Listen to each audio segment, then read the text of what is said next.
Crown has you covered. Start your day with the first word, Cincinnati's only morning sports show. Power through midday with the working lunch. Cincinnati business talk that keeps you in the know. Nat tries that for lifestyle around the city, and the Rebound Rundown covers every corner of the college basketball scene in the tri-state and beyond. This is The Crown. Built for Cincinnati. First word for you morning sports, the working lunch for business that hits home. Nat tries that for lifestyle around the city, and Rebound Rundown for college hoops. This city deserves its crown. Watch, listen, subscribe.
Midday in the Queen City, business is booming. I've got the leaders of tire discounters in studio today. They're celebrating 50 years in business, so let's do lunch.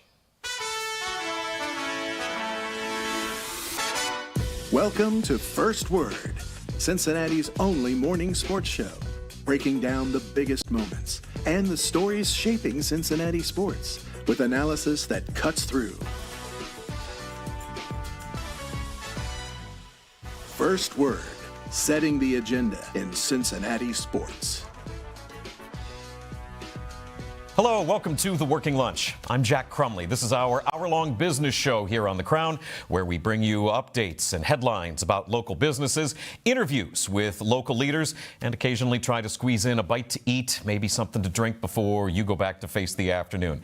Glad to have you here on this Monday. Always rough coming off of a weekend.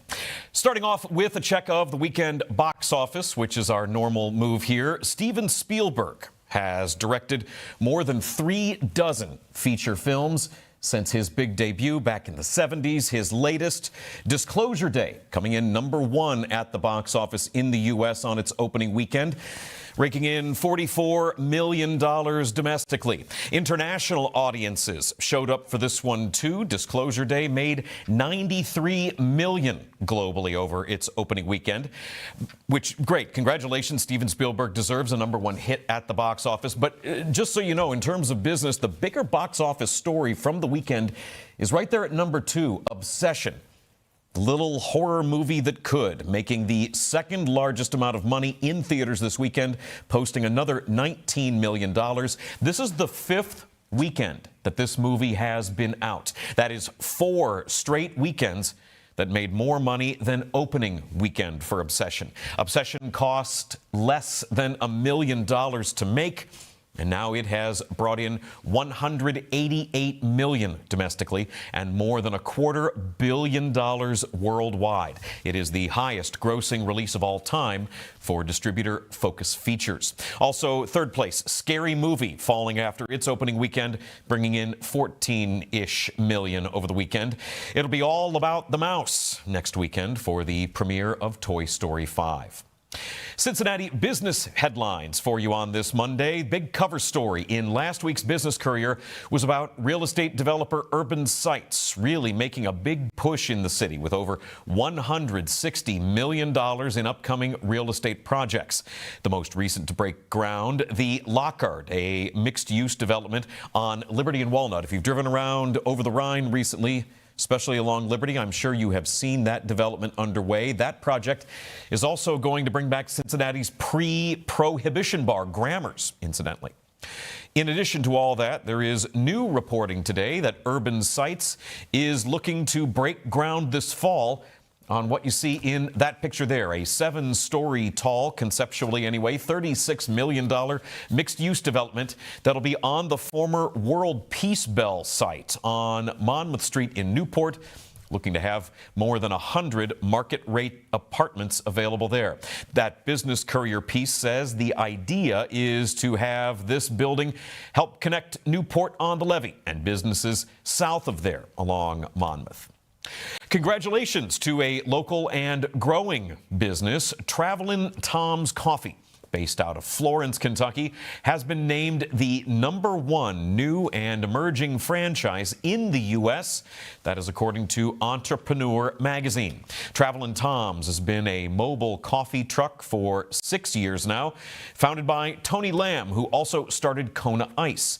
So it is 2 similar business models, traveling vehicles selling drinks. Travelin' Tom's now has hundreds of trucks across the country. Kona Ice essentially walked so Travelin' Tom's could start to run. Both pretty successful, though. Both run without much in the way of overhead or real estate issues or rent needing to be paid for brick and mortar locations, so franchisees have a lot of flexibility.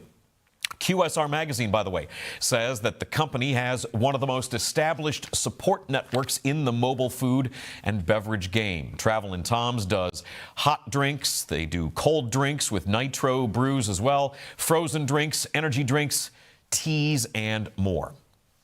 We are going to close out our headlines segment with an update on all the efforts that have been made to help the family of Alyssa Hill. You may remember the young mother was murdered while on the job at the Norwood Skyline Chili. So many people knew Alyssa. So many people were heartbroken by her death. We previously told you how Skyline Corporate was donating $25,000 to the family, Coca-Cola matching that donation. And this past week, the restaurant in Norwood where she worked said it's giving 20% of sales to the family. We got an update you can see there from Skyline over the weekend. You can see in that post that Alyssa Hill's memorial is going on today. Alyssa Hill had 2 young children. Hopefully, because of this outpouring of support from the community, those kids can thrive growing up in a world without their mom. That is local businesses reacting to tragedy, trying to rally people to help. And in that case right there, you can see to the tune of more than $150,000. I think there were some side GoFundMes going on, trying to do what they can to help out that family. Moving on now to today's Big Bite. We mentioned it in the opening. I've got Jamie Ward and Evan Wood of Tire Discounters as our guests today. That is a business that is now among the top 10 largest independent tire dealers in the country. It all started as what Tire Discounters' website describes as a small concrete building on Worcester Pike in Marymount. One bay, one lift. Couple brothers trying to make something work. That's a quote from the website. Celebrating that entrepreneurial spirit is a big part of what this show does. And I thought maybe doing a little bit of history of Marymount, particularly Marymount Square, would be a good way to have today's Big Bite. The village of Marymount has a population of 3,500, and according to U.S. Census American Community Survey from 2016 to 2020, the estimated median income for a household in that village, about $120,000. There's a bird's eye view. Marymount is interesting because even though it has settler roots going back to the 1800s, this was a planned community going forward. Mary Muhlenberg Emery used her family's fortune to promote good works throughout the greater Cincinnati area. But her crowning achievement was the building of the model town of Marymount, dubbed by the architectural community as the national exemplar. Marymount is pronounced Marymount and was named after Mary Emery's estate in Newport, Rhode Island. After her death in 1927, the family interest in the development of Marymount was carried on by her half-sister, Isabella Hopkins. And today, the Thomas J. Emery Memorial continues support for the village in a number of ways. As early as 1914, Mary Emery started to bring her dream of a model community into reality with the engagement of the renowned town planner, John Nolan. Nolan created the overall concept and then selected 25 architects from around the country to execute it. Dr. John Nolan of Cambridge, Massachusetts, was a town planner of international repute.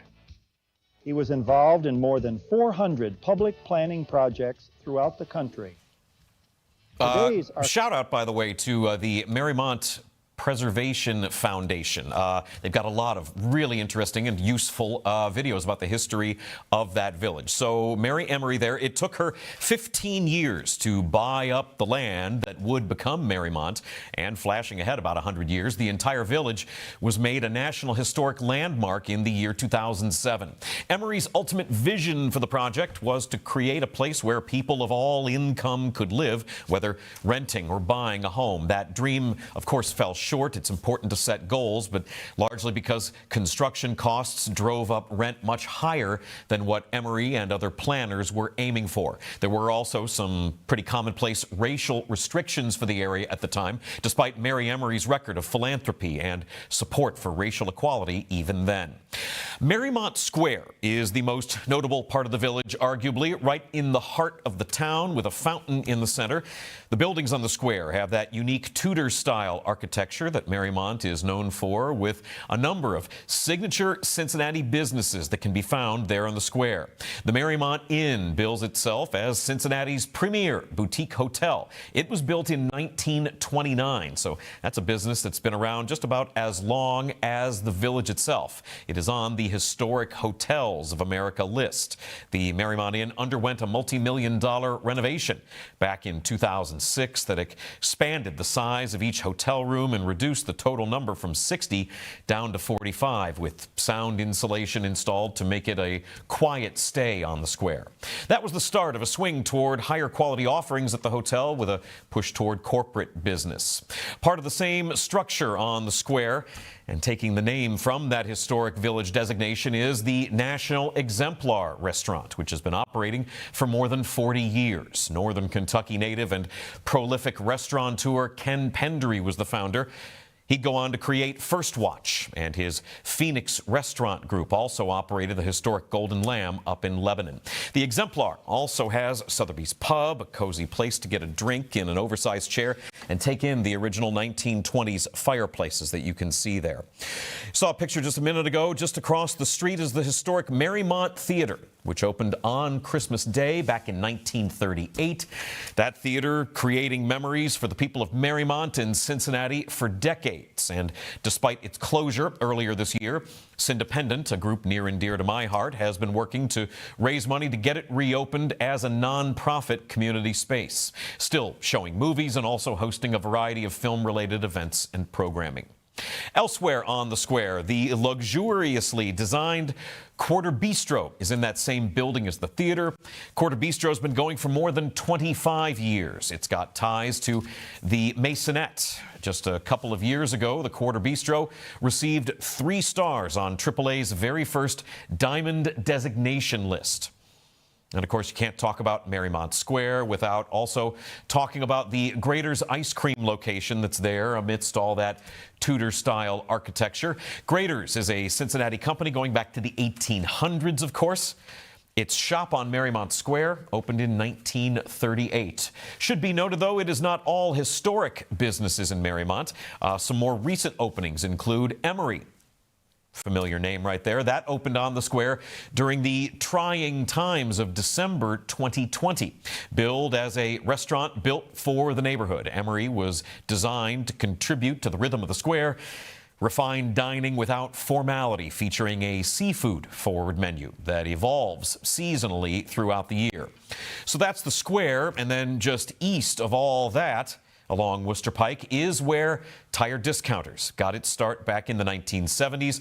We're going to talk all about that and the evolution of such a business into what it is today with the CEO and the Vice President of Operations when we come back.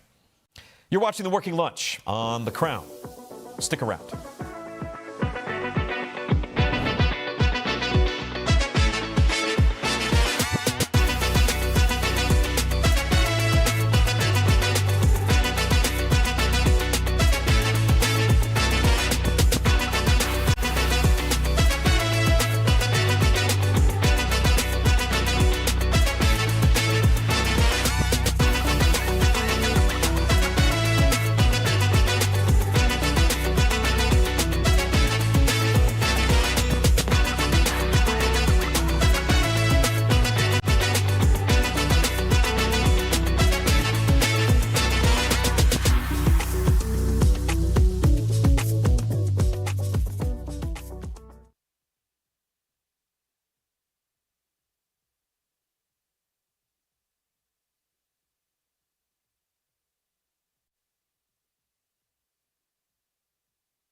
Welcome back to The Working Lunch. I'm Jack Crumley. Glad to have you watching us on this Monday. We teased it out, and now they're here. Jamie Ward is the CEO of Tire Discounters, and Evan Wood is the VP of Operations. Now, Evan Wood might be a name you recognize, as Chip Wood is a name that has been associated with Tire Discounters for a long time. Yep. You guys are running a business that's been going on in Cincinnati for 50 years. First off, congratulations on that. Yeah, thank you. Yeah, we're excited.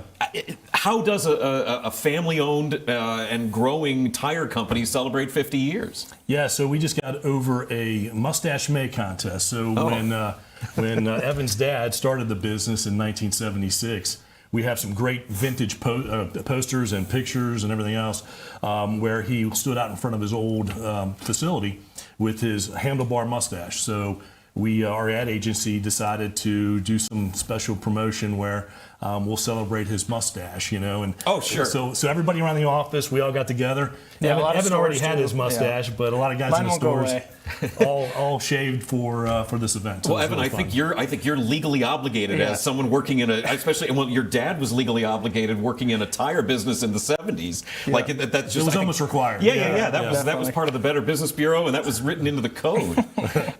So you guys have Tire Discounters started, like you said, described on the website, one bay in a small concrete building there on Worcester Pike. Mm-hmm. How does that grow into hundreds of locations, thousands of employees? That is a really tremendous amount of growth, even if it wasn't 50 years. Like 50 years is really impressive on its own, but you guys have grown multiple states. That is a tremendous accomplishment. What is the overall secret to that kind of success? Well, I'll tell you, I think it's all about your customers and your employees, right? We really try hard to take care of our employees in every way.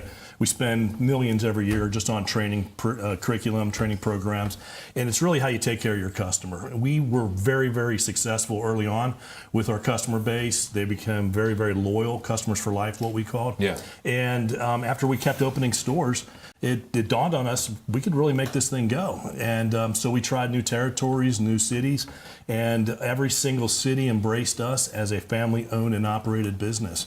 And it's something different than what you see today.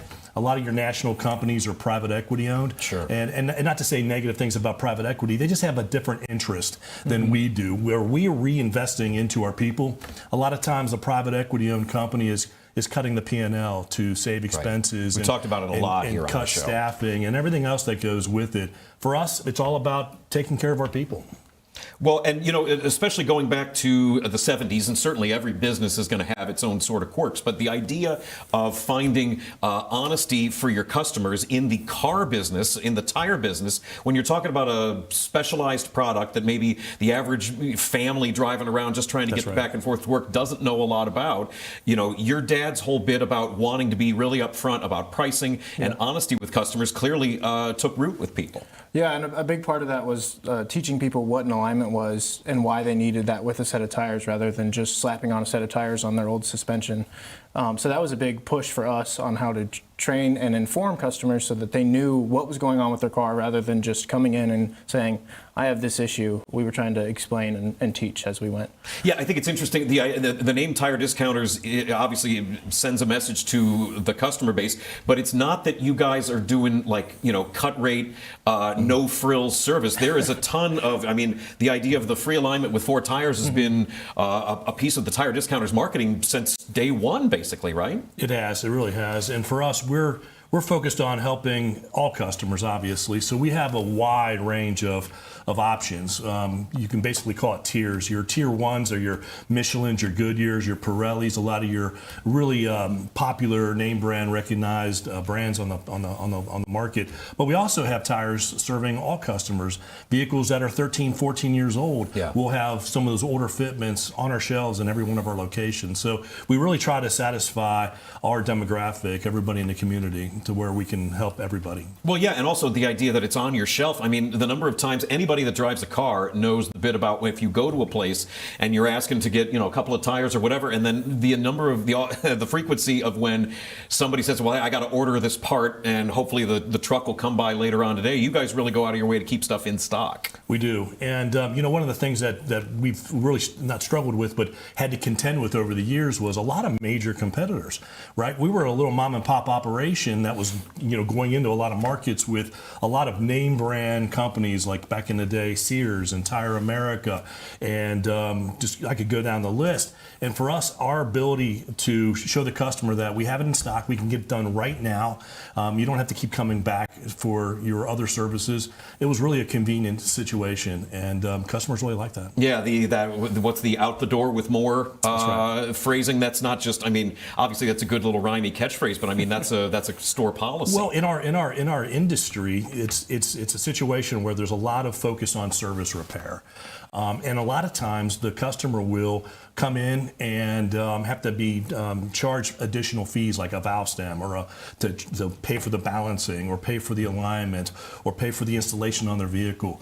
Years and years ago, we decided, you know what, we're just going to do it all. We're just going to take care of it for one price and really help that customer out. So it's a better experience with our guests, and we're really, really meticulous on not overselling the guest, right, or overselling the customer. And to the point where we will actually fire somebody if they identify a repair on a vehicle that is not needed to be fixed. Yeah, you tell somebody they got a fram in the Ramastam, and then you can add that fee muffler bearing or the headlight fluid. Yeah. Listen, bad news. Your car is German, but the radio is Japanese, and so that's going to be a real issue. And we're going to have to work on this. We got to hire a translator. Right. It's going to be sounds like $1,000. Yes. Yeah, right. Jamie, what's it like as far as the idea of the first store was in the mid-'70s, and then the second store came around about 10 years later. Obviously hundreds of stores now, but the idea of not growing too much too quickly, because that's just as much of a challenge for a business as anything else. Even just going from that first store to a second store that's a big jump to make. So our whole home office has gone through different evolutions multiple times. When I first started with the organization, we had 8 locations. We had just opened our Cold Spring / Alexandria location. Okay. And when we opened that, we decided, hey, let's try to get scientific here. Let's try to put strategic stores in strategic spots around the city. And we typically open about 2 to 3 stores per year. Really, that's all the profits we could spend back into the business at the time. And around 2012, 2013, business was great. We were in lots of different cities, lots of different states, and we decided to really get after it. And we designed a whole new prototype. We did a big customer survey, and we heard from all of our customers. They said, hey, this is what we'd love to see in a new building. And we basically built this new facility custom around the customer and around the store operations to be able to handle the walk-in customers as well as the scheduled customers. And that's really a tough thing to do in a high-volume atmosphere. So we started putting around 10 to 15 stores together per year, and for us that was a very, very aggressive growth. Wow, that really is. And we just kept going, and fast forward today, we're over 204 locations, and we've got a car wash called Carriage House Car Wash, if you heard of it in town. Mm-hmm. We have a glass company in 8 states called Chips Auto Glass, and business has just been doing great. Yeah, how many states are we talking? Yeah, we're in 9. There's 9 states now. Yeah, that's start again. 2 in the Carolinas now. This is a family-owned business here in town that started off on Worcester Pike, concrete building, 1 bay, just taking 1 car at a time. Evan, your dad, Chip, is the guy that started all this. One of the ways that I would imagine that the company really was able to root a lot of its growth was the marketing that you guys have done and the signs out front with the fun little phrases. Growing up, did you give your dad any input about, hey, put this on the sign, hey, put this on the sign? I don't know if growing up I did, but I have, in college and into now, I have been able to contribute a few ideas. Some of those were after him, some quirky things he might have done as a kid. I'm sure I inspired a few, but I don't know if I said any as a kid. Right. How did all that start? How did the sign bit really start and catch on? So we might have a picture on our website, I don't know, but Chip had to fight for every single customer possible. So he put one of those old drive-in signs with the changeable copy with the big glowing arrow just to try to shake things up, and he would put sometimes messages on this twice a day if he had to try to really attract attention. And it realized a program which was, hey, change this thing frequently, put some witty, funny messages on, and people really started attracting to that. So it was a really great attention getter, if you will, and he started creating a name for the business just because of those quirky signs. So where do the ideas for these signs come from? Is it like a page-a-day calendar, or where are these come from? So Chip's still involved. He loves coming up with new ideas. If we're in a meeting or a discussion, he'll immediately bring out his pad of paper and write down a couple of signs that are real curious. And then on Sunday, a lot of times on Sundays, we'll banner around. Evan's on that team now, and he usually comes up with 5 or 6 of them. No kidding. And one of in the office, one of the older employees, Mitch, is still around just to come up with a bunch of sign ideas and keep that culture involved in the marketing team. Yeah, so. Being in business for 50 years, obviously family business. Your dad's been a part of the company since day one. Mm-hmm. You guys have any long-term employees as far as like people that have been there? Anybody that's been there since the start? A few throughout the stores. No kidding. A couple in the office. Mitch, when I was growing up, at least, I would run to his office and get a gumball, and now he's 2 floors down from me still. So there's a few people throughout. So just yesterday, we were doing some filming for our 50th celebration at one of the locations, and we invited employee number 1 and employee number 2, which were our service technicians at our original store 1, one of them had retired 5 or 6 years ago, and the other retired just last year. Yeah. And they were part of that experience, and they really got a kick out of it. And it was great. Again, mentioning the marketing and the signs and all that, I think the way you guys position yourself to be a company that sort of has an emotional connection with people, which I think is really unusual for a tire store, was that a conscious thing, or was it just about just trying to get attention? You know, if you ever worked in the tire business, you'll know that constantly throughout the day you're saving somebody. Yeah. Right? So we almost become lifesavers for some customers where they just had a flat repair on the side of the road. And that's a big deal. Hundreds of people get killed every year changing a tire on the side of the road. By the time they get to us, our job is to make that experience better. And when we do so, we really have the opportunity to just be the heroes, if you will, in the automotive repair side. And it's really a great thing. So for us, that reputation just builds when you do the right thing. And customers hear about that, and we just become more and more customer focused along the way. Yeah, the idea that you do get a flat tire on the side of the road, and you can get it to a place that's going to help you out. That's an emotional reaction that you're going to get from people anyway. And in our business, when a customer goes to one of our competitors and they leave there, they're oftentimes thinking that there's a lot of distrust, and they might have an estimate for thousands of dollars of repairs. So a lot of our really, really great customers that have been doing business with us for years will come to us, show us the quote, and it's really a fantastic thing for our guys to be able to break that down and actually sell them what they actually need on their vehicle. Yeah, and help them out, get them on their way. That's right. Jamie Ward and Evan Wood are the people at the top of the food chain at Tire Discounters, CEO, VP of Operations. We're going to take a break. We will have more about Tire Discounters, the history of this company, where things are going when we get back. You're watching The Working Lunch on The Crown. Stick around.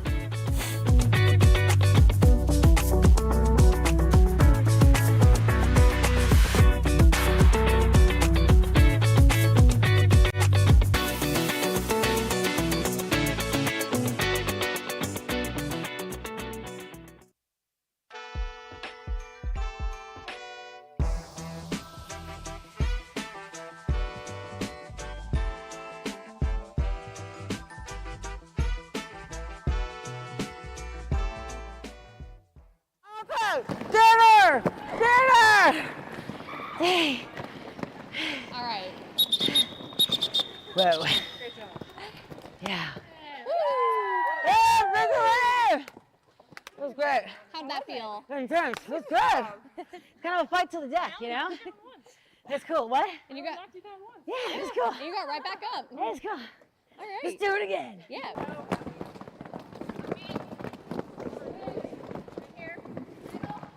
Oh, try to score the punches to get through.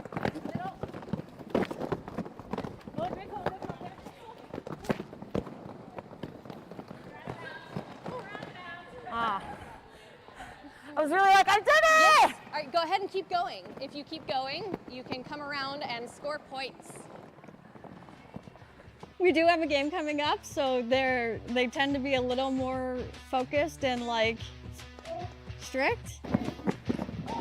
Now this green line is what you're trying to not go out of. Okay. Going out, so now you have to go back behind. No, right behind our friend right here. Okay. Nice. Good job. There's one.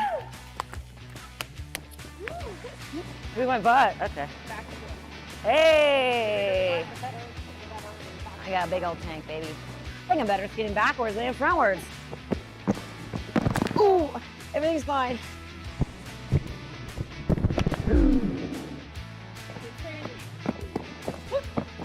Oh my God! You literally, I went for boys. Yeah. Okay. Okay. Fast, hard. Wow! Oh my God! Yeah. Really did try to go hard. Yeah, and you could have kept like, you could have went in hard. What is The Crown? It's simple, really. Authentic Cincinnati entertainment. Not hot takes from a studio 3 states away. Not national noise pretending to know this city. Rather, bringing a voice to those who call the Queen City home. Where can I watch The Crown shows? Join us live from 7 to 11 a.m. for First Word and 12 to 1 for the Working Lunch on RESN. No live TV? No problem. Stream and interact with all of our content on major podcast, broadcast, and streaming platforms. The Crown is Cincinnati. Loud, passionate, competitive, proud. From early morning sports debates to the business leaders shaping the riverfront, to the fans, stories, moments, and culture that make this place move. Live shows, podcasts, documentaries, digital content built from Cincinnati, for Cincinnati. This is The Crown.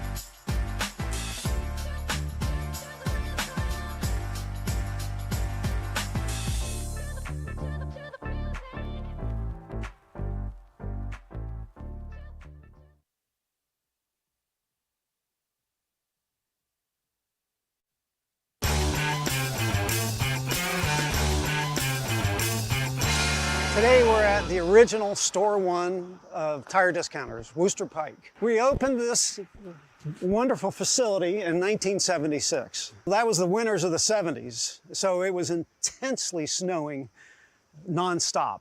That showroom was covered with solid ice.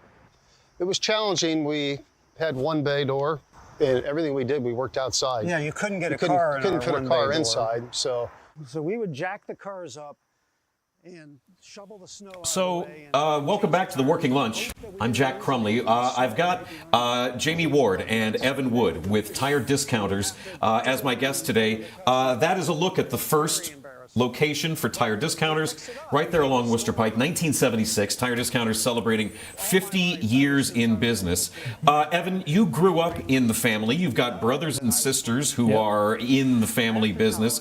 What has this been like for you? Has being a part of the family business always been what you wanted to do? Yeah, 100%. It's been awesome. Going to school, I went to school right behind Wooster, so in Newtown, very small city. Sure. But my dad would pick me up from school at 3, and I'd go work for 2 hours, which was playing with toys in my dad's office. But I always loved it. I'd run around the offices, see my aunt, see my cousin, my uncle, all that kind of stuff. So I always wanted to be involved.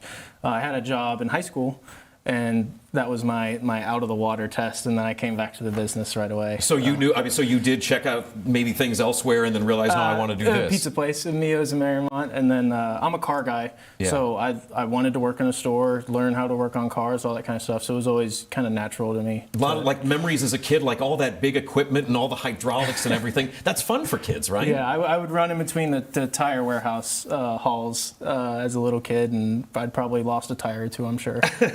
Yeah, I'm sure there were hit the P&L. some guys working that were very concerned about tire irons and God knows what else around there. So in terms of seeing this business grow and working your way through it, you're the VP of operations now, but I mean, you were doing stuff there as a teenager and sort of learning a bunch of different elements of things. So high school summers were me as an intern on our e-commerce team, and then I worked in a store as soon as I turned 18 and was legally able to. I worked in a store, tire teched for 2 summers, worked on the counter for a summer, and then worked back my way into operations and kind of bounced around throughout the office until I came back to operations here recently about 2 years ago. You know, you had an interesting post on LinkedIn. Sorry, I was stalking your LinkedIn before this interview, where you had some pictures of a bunch of guys working because you mentioned that on like an operations call from the morning, the store operations morning brief, there was one store that needed help. And so employees from other places went to go make sure that this one store that needed some help was taken care of. I think the idea that you guys have morning brief calls on stores as opposed to just sort of showing up and waiting for customers to come at their scheduled time. I mean, that's some pretty good organization and planning. Yeah, so we all teach brief for your plan for the day and then debrief at the end of the day and repeat every day. Is that a policy going back a ways, or is that kind of newer? It's 10 years. No, it's been at least 10 years. We call it flawless execution based on the naval training plan. Okay. It's really a great way to organize your processes throughout the day. So. Yeah, so I got a call from a regional manager saying, hey, you know, I'm shorthanded. If you need me for something, I'm here. And I'm like, well, can we come help? So my team's all from stores. I have a GM, I have former sales associates, I have a regional manager that worked in a store on my office team. So we actually said, you know, screw the emails, let's go work in the store and help these guys out. So we spent the whole day there cleaning up and just organizing and running tires back and forth on the counter, changing tires, all that kind of stuff. Yeah, I don't know. I think that's that level of like sort of organization and leadership is interesting. Jamie, you have been with Tire Discounters since the 90s. Yes, sir. And also speaking of working in different departments, where did you start versus being the CEO now? Right. So in the industry, I started as a tire technician with a company called Michael Tire, who was one of the largest in the city. Recently, we've been taking over their stores, which has been fantastic and really a cool close-the-loop type of thing. Oh, yeah. But for me, worked in almost every single job there was. Service technician, worked on the counter, sales manager, store manager, service manager. Was the first regional manager for the company, so I was the guy that went up to the Dayton area and opened up all the locations, Columbus, went down to Lexington, Louisville, all those things. So it was great to go through the whole process of working in all the different departments. Obviously, when I started working in the office, I was overseeing all sales, all operations, marketing, pretty much every department except for legal and finance. Yeah. And obviously, legal, I got a lot of experience with that too, of course. Just it happens, right? Sure, of course. Well, so what does that do for you in terms of being a CEO now and leadership skills, going from understanding what each different department in this company is like, seeing it from the ground level, and now from a top-down leadership position? What are some of the things that you learned coming up that you incorporate into the way this company is led now? Everything has been based on that. So when we started growing from 8 stores, one of the things that Chip asked me to do early on was, Jamie, I want to see this business franchise ready. At that time, we had 9 different managers doing 9 different ways to operate a facility. So one of the things he tasked me with early on was get all the policies clear, get all the procedures, and develop our TD operating manual. We've developed that and built that over really a lifetime of experiences or mistakes or challenges that we ran into to really try to not replicate those mistakes, or to really just try to give the best organizational experience possible to a consumer. Based on that, one of the things that I would say is the most important thing is getting our people into stores. We require my entire management team to work 3 to 5 days in a store, right behind the counter, helping customers every single quarter. It's a requirement. And I can tell you that everybody's feedback when they come back from the stores is just wonderful. They find things that they can do better in their department, but also bring things that we can improve across the company. And it's really one of the greatest things we've ever done. Is that one of the strengths of being a family-owned business still, this independent sort of ownership where you can have policies like that? Oh, absolutely. We don't have to go to a big board meeting a quarter. We don't have to please investors who want more profit versus want better focus on employees or customers, right? So for us, the family-owned is really the thing for us. It's our center of gravity. And we just do things different, right? We're actually now not just in the largest 10 independent dealers in the country, we're the #1 largest family-owned and operated business. That's huge. Which we're the leaders. Everybody else sells out before then, right? They sell to a private equity company. And luckily we got this guy next to me that's taking the helm here. Well, that was the next thing I was going to ask and pivot into. Good job. That was, the idea that this is a family business. The idea, Evan, that this was a business that your dad, you saw in the video there, got started with Chris Wood. And now, in terms of succession and what you're looking to do going forward, how does that feel? I mean, this is something that you're going to be stewarding on that existed before you were in it, and now you're looking to keep it going even beyond. Yeah, it's super exciting, and luckily I have some really good people in my life that train me and teach me what not to do, so I don't have to make the mistakes. But I still do.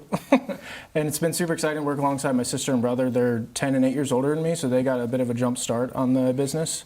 But I like to chase, so it's been fun. Well, you talk about making mistakes, right? That's the opportunity to learn from something, a business sort of entrepreneurial mindset. You welcome challenges, you welcome questions, you almost welcome mistakes because that's the only way somebody grows. Yeah, for sure. And again, watching my siblings go through it, not that they made a lot of mistakes, but watching my siblings go through their path in the business has been really fun. And we meet every week to kind of talk about what we're all working on and make sure that we're still involved. And even though we're in different departments and different aspects, we're still trying to keep together on that. What is the dynamic like in the family, knowing that there's so much business part of it? Do you have to have specific times, like on holidays, where you all agree we're not talking about business? I've tried that. Sundays we do lunch at my mom and dad's every Sunday, and it devolves into business conversations almost every time. Did you see this in the news? And did you know this happened this week? And I'm like, all right, let's eat lunch. Yeah, there's no but avoiding it's great. it. It's a good time. It just is a balance. You have talked about, again, in the longevity of this company and having that's expanded so much and employees that are long-lasting within the company. Is it the same sort of thing, too, because of this emphasis on customer service, where you see not only customers that come back time and time again, but then also kids of those customers from before? Multi-generation, for sure. We have some loyal customers that just would speak about how their dad or their grandfather has always come to Tire Discounters. It's really cool to see. Is that really because of the historical nature of Marymount, right, where this began, and the nature of that village specifically? Folks have a really good memory in this whole area, but Marymount specifically. It's other cities as well.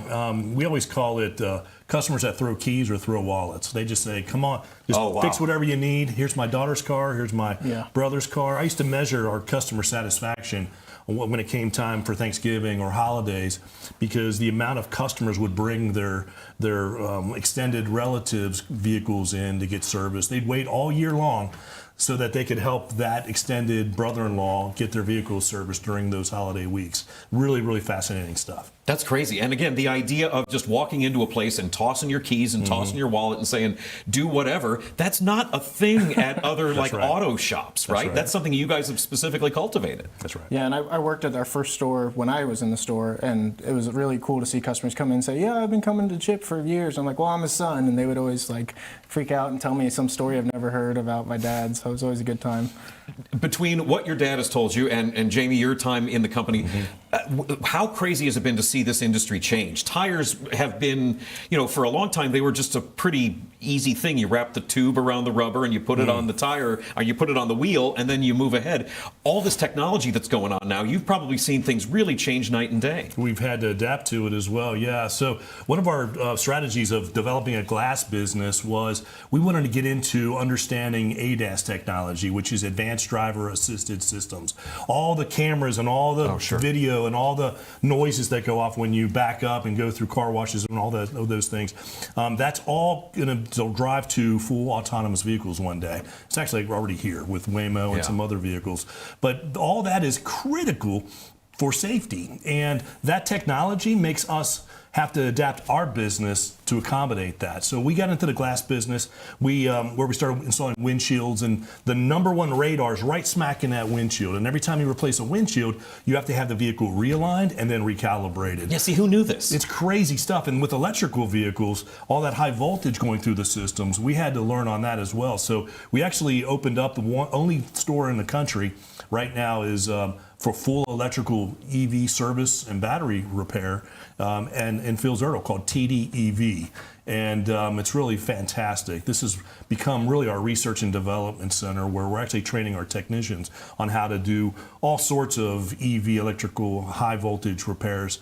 And for us, we're on top of all those things. It costs us a fortune to do those research and development techniques, but it's important so that when our customers come into our bays, it might be only 10% of the cars, but think about that on a 100 car count day. That's 10 cars they're working on that day that are high voltage systems, and we got to be right on that. Well, and especially the idea too, like you mentioned, about having tires in stock, so you don't have to wait for the truck to show up. At the same time, somebody comes rolling in a Tesla or a whatever, and the idea that the guys behind the desk would have to say, "Sorry, we don't know how to work on that." That's a no go. You absolutely can't do that. That's right. You cannot be part time in this business. You've got to be experts, or it'll run you over. What is the one thing that you guys wish people knew about tires that they don't? Because there's a blog on the Tire Discounters website that's got all sorts of educational stuff on it, but I mean, you guys maybe sort of see some similar stuff over the years. What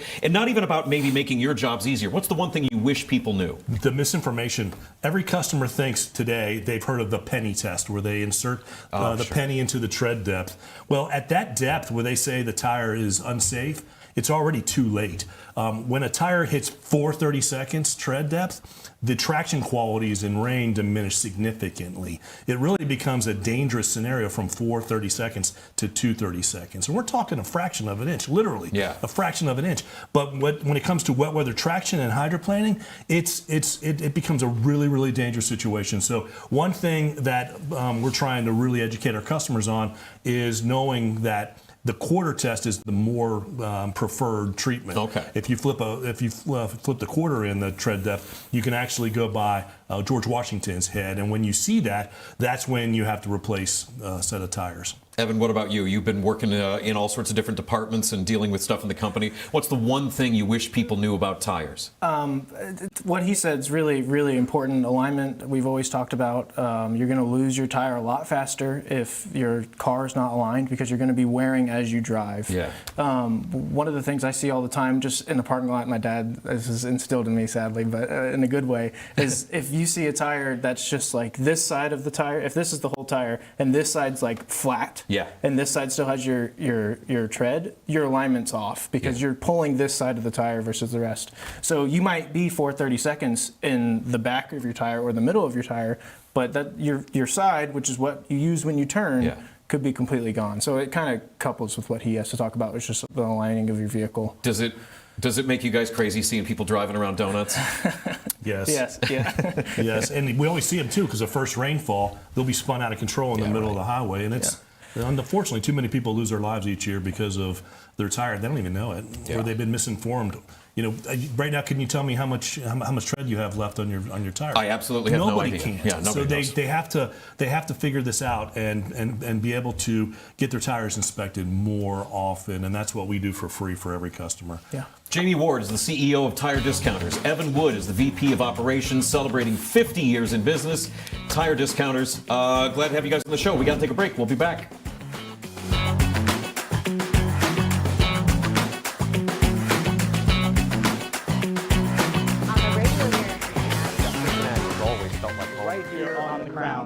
Out and About in Cincinnati, bringing you these stories that you need to hear in the Queen City.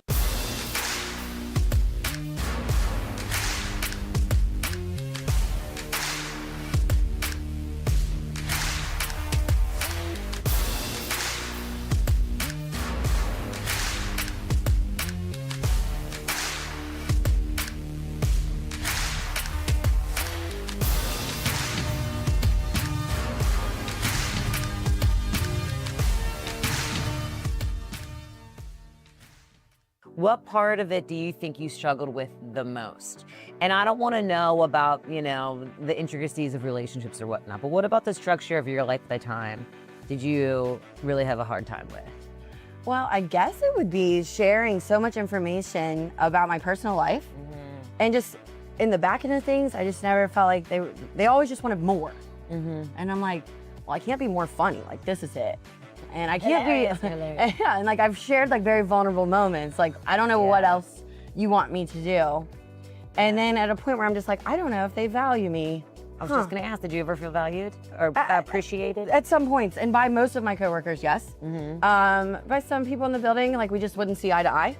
And I think that's gonna happen anywhere. It happens. Yeah. But at the time, I was mad, and I'm like, I can't give you any more than what I'm giving. Okay? And for a long time, I was just like, wow, I worked at this radio station, I gave them my life, and I wasn't good enough, and then I get let go. What do I do now? And for a moment, I was frustrated and upset, and like rejection sucks. But now I'm just like, they did me a favor. And honestly, like I grew so much in that time, I wouldn't have had social media. And now I'm like making a small business out of You're that. a social media queen. Thank As you. somebody who went from 0 to 100, and you like really lean into it. I look at people like you, and I'm like, you like really lean into it and love it and do it well. And it's so great. You're really sweet to say that, because Yeah. then, just like the voice in your head, it's like, I'm not doing enough, I'm not creating enough, I need to post a picture today. I'm not gonna post a picture because it doesn't feel authentic. And then I overthink for 45 minutes. And so then it's like, Dude, the pressure to post every day. I haven't thought about that. like, I think I should get bangs. What do you guys think? And I'm like, that's the post? It's a great post. I'm not getting bangs. But thank God. Okay. Can you? Every morning, Cincinnati wakes up and gets to work. Companies are built, deals are made, restaurants open, ideas become careers, and every day the people behind it all sit down at the working lunch. Founders, CEOs, entrepreneurs, community leaders, the people building Cincinnati. The Working Lunch with Jack Crumley, weekdays, noon to 1, only on The Crown.